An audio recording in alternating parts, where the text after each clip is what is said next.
By the middle of the 8th century, the ruling Umayyad dynasty had alienated much of its population. They heavily taxed non-Muslims, treated new converts as second-class subjects, and faced boiling resentment across the empire. In the eastern province of Khorasan, a massive rebellion took shape. They marched under solid black banners, led by the Abbasid family, who claimed the right to rule through their direct bloodline to the Prophet Muhammad's uncle. By 750 AD, the Abbasid forces had completely crushed the Umayyad armies. They didn't leave the succession to chance, systematically hunting down and executing nearly every remaining member of the Umayyad ruling family.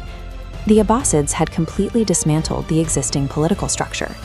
To cement their absolute authority over a fractured, volatile empire, they required a brand new center of power to legitimize their rule. In 762, Caliph al-Mansur chose a quiet stretch of land along the Tigris River. He abandoned the old Syrian power centers to build an entirely new seat of government from the ground up. He called it Medinat al-Salam, the City of Peace. The design was a mathematical marvel, a perfect circle, nearly 2 miles across, protected by massive concentric brick walls. 4 equidistant gates controlled all traffic, funneling the empire's elite toward the caliph's golden-domed palace at the exact center. What started as a fortified royal compound rapidly expanded. Located directly on the Silk Road trade routes, it drew merchants, artisans, and scholars from Europe to China.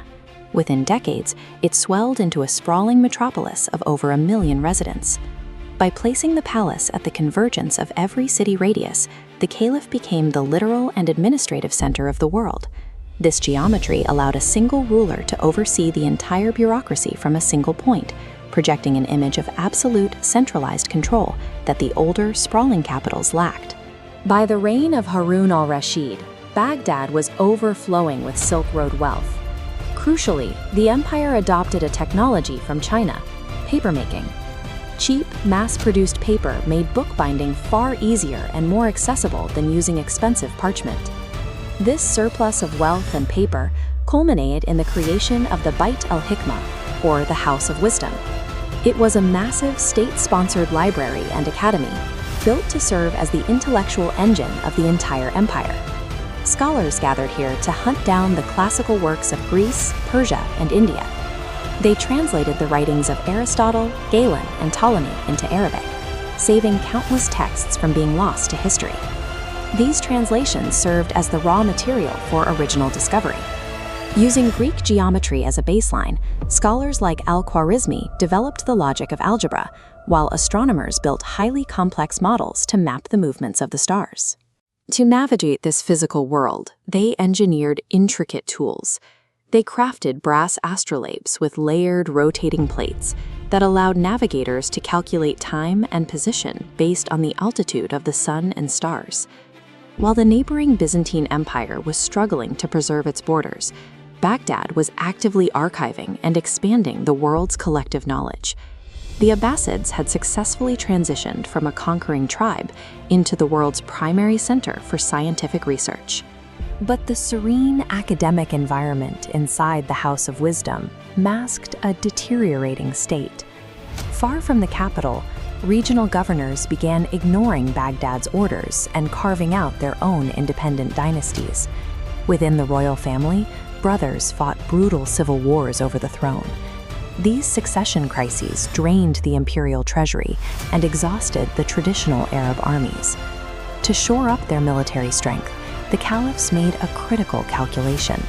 Instead of relying on local tribes with complex political loyalties, they began purchasing nomadic Turkish youths from the Central Asian steppes, raising them into an elite, heavily armored corps of slave soldiers.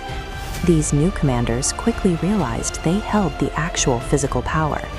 They demanded vast estates, eventually forcing the creation of a massive new military capital at Samarra. Soon, these Turkish generals were appointing and assassinating caliphs at will. By the 10th century, the Abbasid rulers had been stripped of their authority. Baghdad remained the academic center of the world, but the caliphs who lived there were little more than figureheads, often under the thumb of their own military advisors.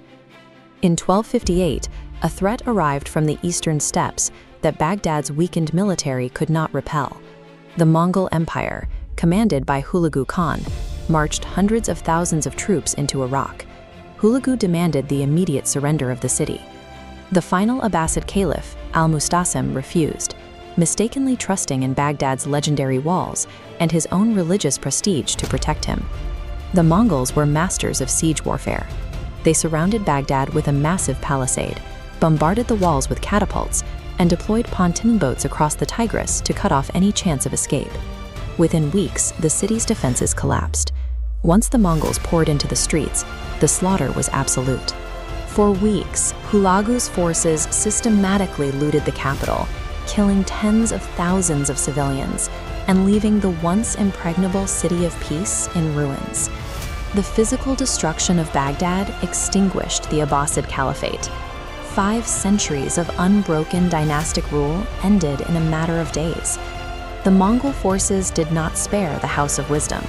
They gutted the libraries and academies, taking centuries of scholarship and hurling the contents of the world's greatest library into the Tigris River.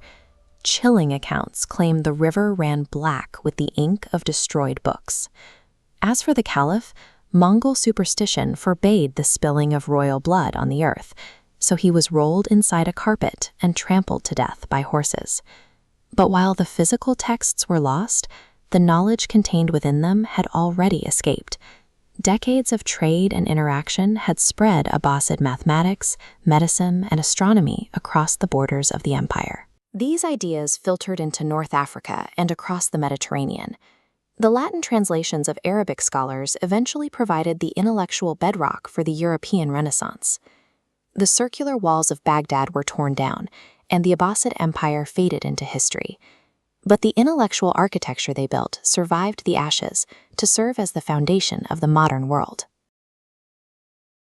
Thank you so much for watching. If you enjoyed this video, please consider subscribing to NovaMind for more inspiring thoughts and ideas.